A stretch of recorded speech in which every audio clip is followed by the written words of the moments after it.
Welcome to 5 by 5 Live, the latest edition. Here with Jeff. I'll introduce him in here in a second. Here at 5 by 5 we serve a lot of industries, and but one that we've really grown in over the last several years has been in the healthcare sector. And so with that growth, we thought we needed some help. So we brought in Jeff. We gave him a fancy title called Expert in Residence. So very fancy. Puts a little pressure on you. A lot of pressure. I wake up every morning going, how can I think expertly? Exactly. Yeah, so he is, but he truly is. I mean, you've been in the healthcare biz for several decades, actually, worked in hospital systems and really some excellent experience. So we jest, but he really is an expert. And so it's great to have him. So we're going to talk about some things today because the world has changed in the last 16 months. We all know that. So kind of like a worn out headline. But for organizations and business like ours, even it's been a lot of work. But in particular, the healthcare industry has really taken a hit, and it looks like we're going back into some things, Jeff. Yeah, I mean, I think that's exactly right, Mike. I mean, you look back 18 months ago, and you sort of thought, well, what could happen? I mean, what really nobody could imagine what it meant for our nation, but really for the healthcare world in particular. And I think that, we sort of felt like we fought through all of that, and then now things are challenging again. And so the healthcare systems are trying to figure out kind of what this new normal is. And this time last year, everybody was talking about telehealth, and telehealth visits were just going through the roof. And then now over the last 3 or 4 months, kind of into the early part of this summer, telehealth visits were going back down because people were like, okay, well, maybe I want to see a doctor, but we kind of have hit this point where it's neither fish nor fowl. It's not telehealth and it's not in person. And I think that there's so much that needs to be done for healthcare systems and providers and businesses in this space to one, reconnect with patients, but also begin to think about how do I, if I don't even have that patient base there, how do I begin to connect with those folks? And I think that's the challenge at hand. Yeah, that makes sense. I think so. Maybe those are 2 big buckets. So let's start with the idea of reconnecting with the patients you already have. So imagine if you're a healthcare provider, if you're a system, or if you're a business that works in the healthcare space, you've got people that you've cared for, right? You've got folks that have been into your building or been into your system or somehow been engaged with you that probably over the last 18 months, they've fallen away for obvious reasons. And so you need to reconnect with them. And that kind of comes about in really 2 different things, I think. One is you need to sort of reestablish the credibility for the practice of the provider. You need to make sure that people go, oh, I know who they are, I know why they're there. And then secondly, and this is sort of an interesting trend, is you need to help them understand why I need to go back there, because we've sort of fallen out of that rhythm. And it's a little bit like, for example, like dermatologists, they would have people coming to the clinic annually for the skin check, right? Or you would go see a dentist every 6 months, or, your primary care doctor, you see them annually for these visits. That sort of has fallen off. And so people are beginning to go, for the practices or the systems, they go, we need to re-engage, and we need to remind people, one, that it's okay to come back.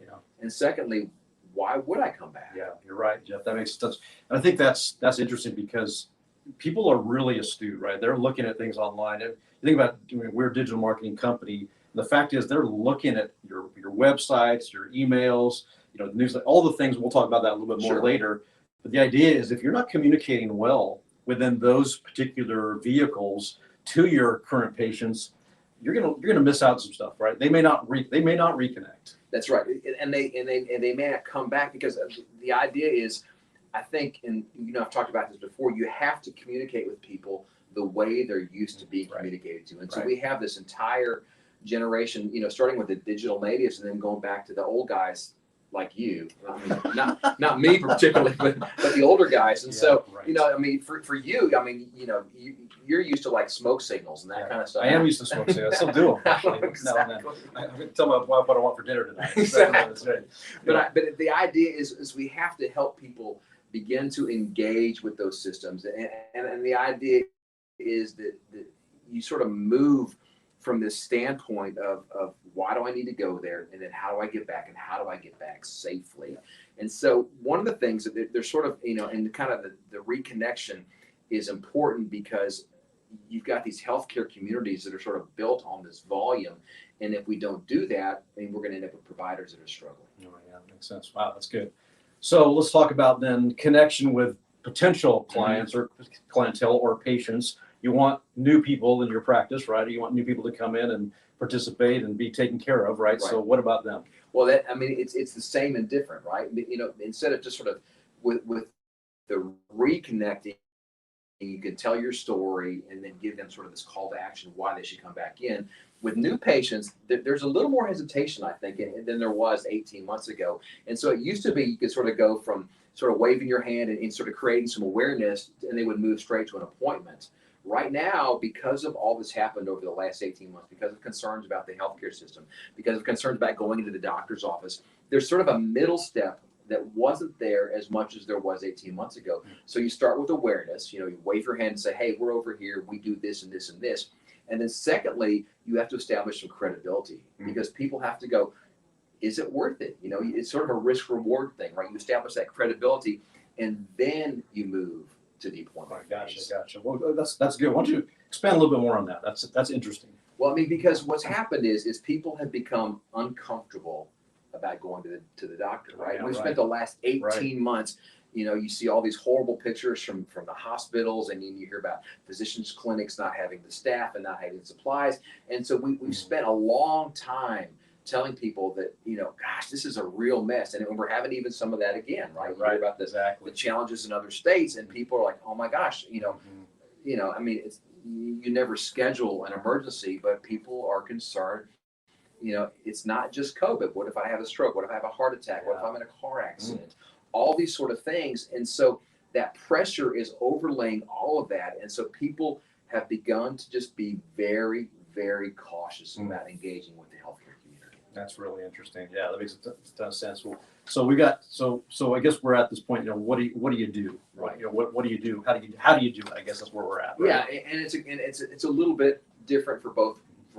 For the reconnection with existing patients and then connection. So if you're going to reconnect with existing patients, you've probably got some tools in your toolbox, right? You've probably, or you should consider maybe doing a newsletter, right? Again, you can communicate intentionally with your group, tell them why they can come to establish some of that credibility that we're talking about. So you have a newsletter, you have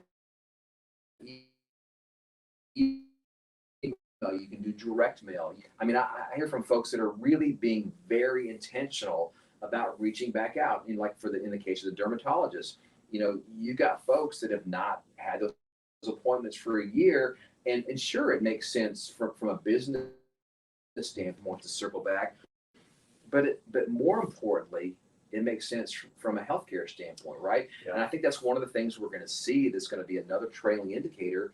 And you're already seeing it in terms of pediatric cancers. You know, what's happened is for 18 months, folks were scared to take their kids to the doctor, even if there was something that concerned them. And now they're looking up and going, oh, wow, this is further along than it could have been. And so it's the same. It's terribly sad. But we're going to have lots of after effects like that, even as the critical part of COVID plays out. Even if that's all done, we're still going to have some of these health things. And so for that reconnection is all those blocking and tackling tools. All the basics. Yeah, you should be doing. For potential patients, it's interesting. There's some of that things. There's that intentionality. There's the rhythm. You have to have a rhythm to your communication, but the tools are going to be different because you don't have that email list. You don't have that connection. You don't have that phone number. You don't have all those sort of touch points that you have. And so it's social media, it's Facebook, and it's Google search, and it's Instagram. And it's funny, one of the things that I've been hearing about more, and we're even talking about more here, is the use of TikTok as it relates to healthcare communities. Because again, you want to establish, you know, you can't establish credibility through TikTok, but you can at least go, you know what, that practice looks like they're having fun there. It looks like they're doing some interesting things. They relate well. I might put them in my consideration set. You know, and so I think that, you know, that connecting with patients, you have to find those ways through social, through digital, through search. Well, they're really going where they are, right? Yeah. I mean, a younger patient's going to go to certain places versus an older patient's going to other places, especially relative to socials. Well, I mean, you just look at how it's changed in 25 or 30 years. Absolutely. You know, I mean, it used to be radio and television and newspaper and some outdoor and some of those things, direct mail maybe, and those are becoming in a lot of situations almost secondary or support media. It's amazing how many people in the healthcare sector are still using that, and probably too much. I think, well, I think you just sort of look at that's how the decisions have been made for 25 or Right. 30 years. And, I remember, this is 8 or 10 years ago, and we would talk to healthcare organizations, hospitals, and so much of the advertising and communication plan was directed by the local newspaper. They'd come in and say, hey, what do y'all want to do on Sunday? And that's not a strategic way to approach things. No, that's right. That's letting the media drive it That's instead right. of letting the message or the strategy drive That's right. it. That's right. That's good. Yeah, we talked about this before. The idea we live in an era of information parity, where potential patients, have tons of information access to before Probably they too come. much. Too much. Probably too much. I mean, yeah. reviews. You think about it. There's websites and rankings. I mean, there's And like chat boards, all and, the stuff. Yeah, So they're coming in pretty smart. They're coming in researched, right? They're not going to come in going like, yeah, So if you're not treating those things very seriously, you're probably really behind, well, right? if you're not in that space, there's conversations that are being had, and you're not part of it. That's right. And then so that I think you have to be willing to engage, and that's why your website, for healthcare providers, the website is so important, because all the things that come from that in terms of organic search and all those sort of things are driven by your website. And so you got to make sure. And then Google is changing things. It feels like All the time. hourly All the time. in terms of the algorithm. And so you have to constantly be looking at your website to make sure, is this primed for search? Yeah, right. Absolutely. That's good, Jeff. Thanks, man. That was good. So Absolutely. we love at 5x5. We love serving the healthcare sector. Jeff's a big part of that. We love doing what they do. We believe there's change makers by the droves in that sector of business. And so any things we talk about that we can help you to reconnect with patients, potential patients, is what we're all about here at helping that group do what they need to do better. So thank you so much for joining us this edition of 5x5, and we'll look forward to seeing you next time.